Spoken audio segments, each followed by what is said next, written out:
Good morning, good morning. Today we are talking about how to properly exercise for women 40 plus. Is Google right or wrong?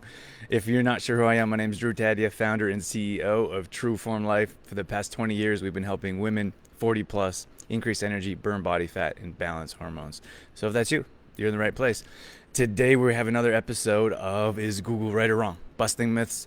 We are literally Googling to see what the answer is, and I'm going to tell you my opinion, whether I agree with it or not. So that's what we are doing today. I'm going to jump up here and make sure I'm in the right place, and we are. If you have questions, this is live right now, live recorded. If you have questions, feel free to ask. If you missed the live, you can still drop your questions in after, and I'll answer. And if you're listening to this possibly on YouTube or a podcast called Ageless Energy, which is we repurpose, you can ask your questions below and we'll do our best to answer. Let's get into it. So all I'm doing is I feel like sometimes we just keep Googling until we find the answer we want. And also I think that we Google something one time and then that's gospel. So my goal here is to offer some insight on whether I feel this topic is correct or incorrect. I would like this to sit like this, but okay. Let me jump in here. I'm going to Chrome. I don't know if this is worth mentioning, but if you go to different search engines, Chrome, Safari, Brave, they'll give you different information. So like for example, Google has their own AI, and this is what AI says. For women in their 40s looking to exercise properly, focus on a balanced routine including both strength training and cardiovascular exercise, aiming for at least 150 minutes of moderate intensity aerobic activity, like anyone knows what that means, or 75 minutes of vigorous activity per week. Again, that's pretty vague, but we'll get into it. Incorporate exercises like squats, lunges, planks, and glute bridges. I wonder why they picked those. And consider activities like brisk walking, jogging, or swimming. All right, though that's all pretty good information. We're going to dive a little bit deeper here. Let's see the breakdown. So they break down strength training, cardio, and then frequency. This is nice. This is great. You don't need a coach or a trainer. Just Google. Too bad. Okay, what is the best exercise routine for a 40-year-old woman? Try brisk walking for 30 minutes a day, 5 times per week. If you have less time, but you can do more intense exercises such as jogging or running. Then that only needs to be 15 minutes per day. Okay, that's a lie. Or that's false information. Don't worry, I'm going to get into these in a little bit more detail. How often should a woman in her 40s exercise? Both the World Health Organization and the Center for Disease Control and Prevention recommend at least 150 to 300 minutes of moderate exercise. That's if I was really trying to learn something from randomly Googling, this would be terribly frustrating. What does vigorous exercise mean?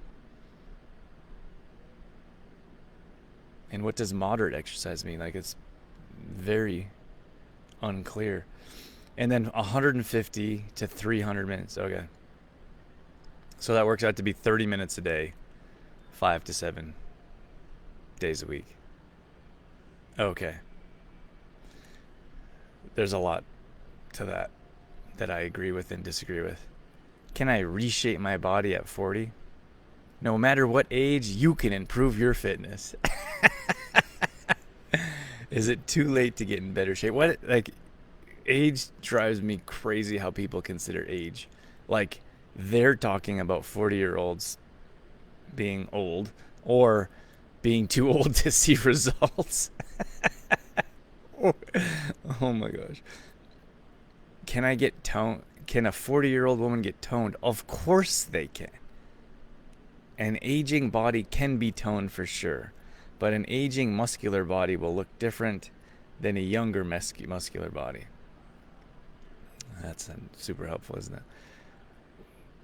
Which exercise is best for anti-aging? It says squats. If you want to stay young, do squats. By doing so, you're working out the entire body. I've never understood a squat to work your shoulders or biceps or back. Okay, that's fun. Let me jump in here. I don't know if you guys think it's as entertaining as I do. Okay, let me see. Strength training, why is it important? As you age, muscle mass naturally declines. This is true, leading to a slower metabolism and increased risk of falls and injuries. True.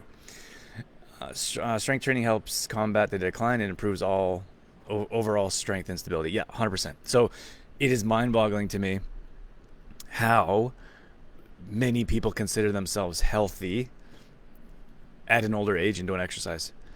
Most of the time, we have a skewed perspective of reality. That could be finances, that could be relationship, certainly health. Exercise helps in so many different ways. Right here, we're talking about like many women in particular fear. If you talk to them, they'll fear falling as they get older. You'll notice their balance will be less stable as they age. I'm not talking about just like, this isn't just women, this is as we age as humans. But you need to exercise for your brain health to increase your metabolism, like this is talking about here. I would go as far as to say exercise will also improve your digestion. Like there's so many different benefits here. So maybe we know that we should be exercising, we just don't know what. These ones exercise to consider. I'm a fan of full body weight exercises. Squats, full body weight. I wouldn't say there's this like, I don't know if it's a movement or individuals or what it is, but these people are talking about how women should be lifting heavy at an older age. I think that's false. I wouldn't even lift heavy at my age. So I don't know why women would want to be doing super heavy lifting to help with like osteoporosis. Like that's not going to help with your joints. That's not going to help with your back health. Lifting heavy is I'm not a fan of. I would even say you shouldn't be lifting heavy at too young of an age. But anyways, maybe that's a different subject. So squats and lunges, or squats in particular, you don't need a squat rack. You can do body weight squats, body weight lunges, planks, fantastic, glute bridges. There's like this, everyone wants a booty now, right? Like women in particular. So you go to the gym and you see all these women doing like hip raises, like weighted hip raises. It's a little bit entertaining, but there was a comment here in particular where it said squats for anti-aging. Like, okay, one exercise alone isn't going to improve your overall. Like if you just did squats, it's not going to help you anti-age. I mean, you have to look at your diet, you have to look at your stress levels, your sleep. Like it's a holistic avenue, right? If you really want to improve your health. Frequency, aim for 2 to 3 times a week. So 2 is false. You're not going to see results at 2 times a week. But before people come into our program, we have a questionnaire, a bit of an application, and we say, can you exercise a minimum of 3 times a week? And I'm talking about particularly women 40 plus. So you see women that will come in and work out once or twice a week. This is when I used to be in the gym, and they didn't see the results they're hoping for. They probably didn't do the work on the nutrition end, but certainly twice a week for exercise is not going to do much for you. Take that with a grain of salt. It's going to do a little bit. Like it's better than nothing, but you're certainly not going to get the results you're hoping for. Cardiovascular. So this is a tough one because women in particular love cardio, or they'd prefer to do cardio over resistance training. By resistance training, I'm talking about the squats, lunges, planks, bridges, etc. So you're not able to replace resistance training with cardio and get the same results. You can complement your exercise routine with some type of exercise. That could be brisk walking, like this mentioned. It could be swimming. It could be walking. Whatever it is. I could tell you for a fact that we have people in our programs that have tried to just swim, for example, and they don't see the results, or they try to just walk and they don't see results that they want. So you have to add you have to have your baseline of resistance training, a minimum of 3 times a week, and then you build from there. And then it says hit high intensity interval training, short bursts of intense exercise. I think that's overkill. It's definitely. In fact, we'll see women working out too hard or too often. I shouldn't say often, but sometimes when we put our body in a consistent state of stress, it increases cortisol levels, which is a stress hormone, and then imbalances your hormones, and then you don't put your body in a fat burning stage, increasing your metabolism to see the results you're hoping for, and your body hangs on to body fat instead of burning it off. That's working out too often or too hard. It's rare, but it happens. We definitely see that come into play. Let's see let me go over some other general tips. Start slowly. Yes. Listen to your body, probably, although I think a lot of people don't know the difference between pain and being uncomfortable. A lot of people connect being uncomfortable with pain. So they're like, oh my gosh, this push-up is really hard. It's uncomfortable and hard. And then they say, oh, I can't do that. It hurts too much. And like, well, you're probably not used to a certain level of uncomfort, especially in your body.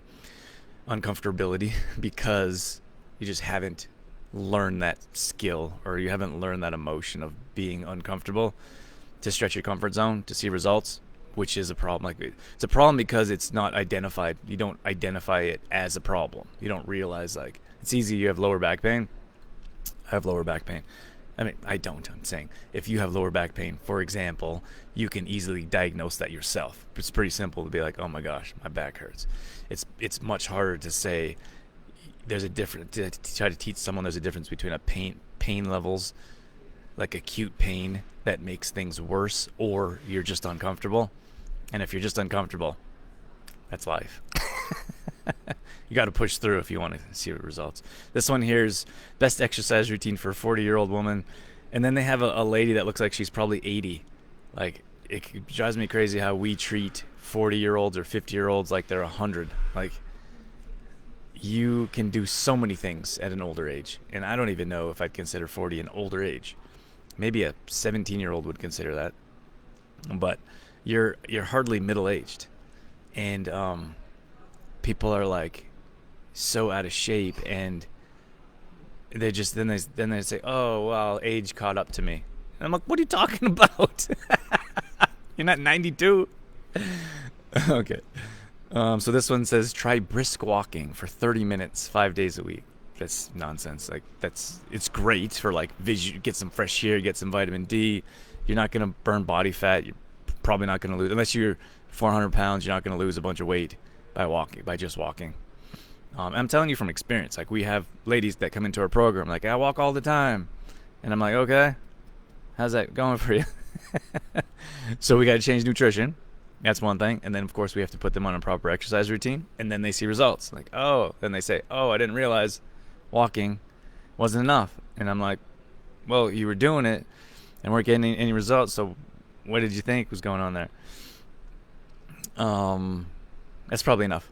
What can I reshape my body? Yeah, you can. You can, without question.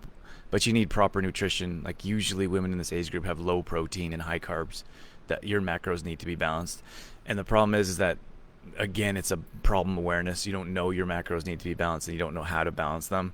And then if you're not willing to invest in coaching or training or teaching or learning, struggle for 40 more years. Can I get toned? Yeah, you can get toned, of course. This one says, which exercise is best for anti-aging squats? It's nonsense. Is it hard to get in shape after 40? It might be harder. Yeah, it might be harder. Sure, I could agree with that.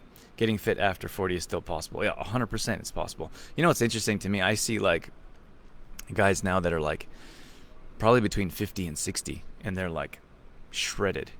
They're ripped, and they're healthy and fit, and like no meds. And I just think that's something to aspire to. And that's, gosh, I don't even know if I'd say that's old, but it's definitely older. I guess it doesn't matter. But if the people that you should be like looking up to, those are the people that should be strong, healthy, and fit at a later age, because then you know that's possible. What exercise gets rid of menopause belly? Brisk walking. That's a lie. Cycling, swimming, no, that's not true. Your exercise to get rid of belly, that's like you see you see people at the gym like do abs after ab burn to get abs. You don't really get abs through crunches. What exercise gets rid of mental belly? You have to look at digestion. What's going on with digestion, in particular, inflammatory foods, even stress levels cause menopausal symptoms to be inflamed, and probably, I don't know, I'd probably say resistance training would be better off than some of these dancing. What kind of dancing are we doing? Okay, it's getting loud in here, and I feel like I've been on long enough. Any questions, let us know. Our main website, trueformlife.com. Whoa! The shipping house is getting active. Reach out if you have any questions. We're always happy to help. Have a great day, everyone.